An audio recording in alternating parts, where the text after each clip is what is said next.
Hi friends, this is your pal Scott Garibay, and today we are going to talk about American politics, and we're going to talk about the friendly local game shop and Dungeons and Dragons, and how Donald Trump's tariffs are impacting my life. All right, so I went to my friendly local game shop, and actually my friendly local comic shop, okay, which is also my friendly local game shop. They sell both. They do tabletop role-playing games and they do comics. Comics is their main thing. They have more, I think they have more, actually it's hard to say if it's their main thing. They also do Warhammer. So it's a lot, and I'm very fortunate. It's an extremely good shop. I really like it a lot. And frankly, I'm incredibly blessed. I live in the suburbs of the southern suburbs of Philadelphia. We have a lot of options for comic shops, game shops, and Warhammer shops. Like, I have more than one option on all three of those, right? And so I go in, and I had reached a point where I didn't have any more bags or boards for my comics, and I was worried because I haven't bought them in a long time. So what I was doing to get bags and boards for my new comic box, I need bags and boards for my comics, right? And what I was doing is I was going to the used comics bin and going to the 50-cent bin. And what I was doing is I was buying any comics in the 50-cent bin that had a good board and back, right?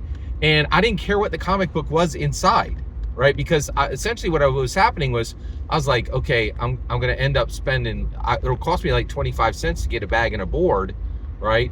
So I might as well just get this comic for 25 cents.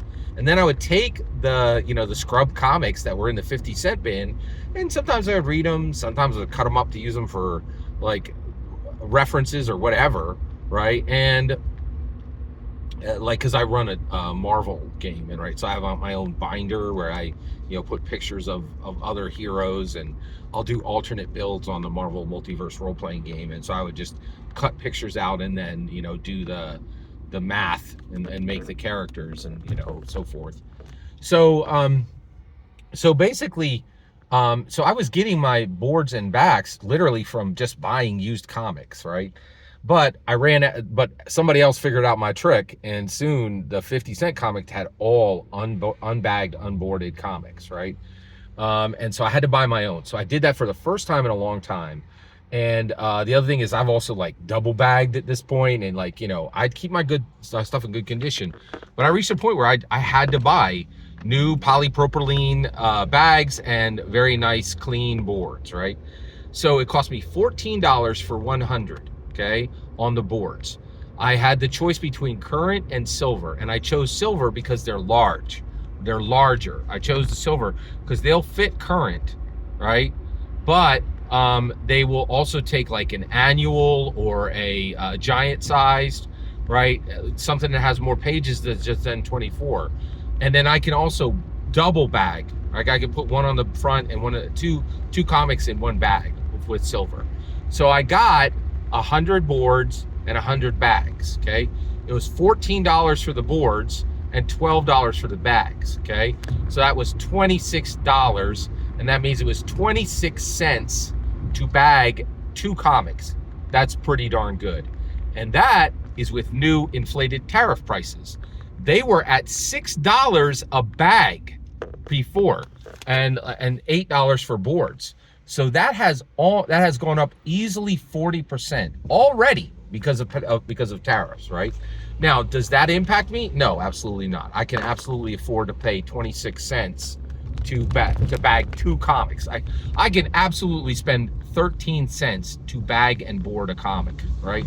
Because the comics are costing me $4 to $9 a comic. $4 to $9 a comic, because the only thing I buy is number ones, right?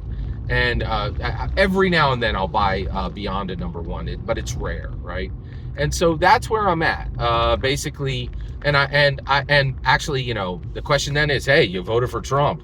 Are you regretting it? No, absolutely not. I've not seen anything under Donald Trump's rule that has made me question my vote for him.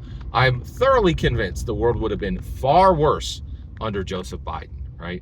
And let's not pretend Kamala Harris ever had a chance. Kamala Harris never had a chance to win this election. she was a placeholder, and she did a good job as a placeholder, right? They needed somebody to get in there and get their butt whooped, which is exactly what she did. And she did a good job of that, and I appreciate that as an American citizen. I appreciate that she took the lumps for the Democrat Party. Every single word you just heard in this video is my humble opinion. The important part is when I get to hear your humble opinion. When you get in the comments and send your traffic. Please consider like subscribing and have a fetch millennium.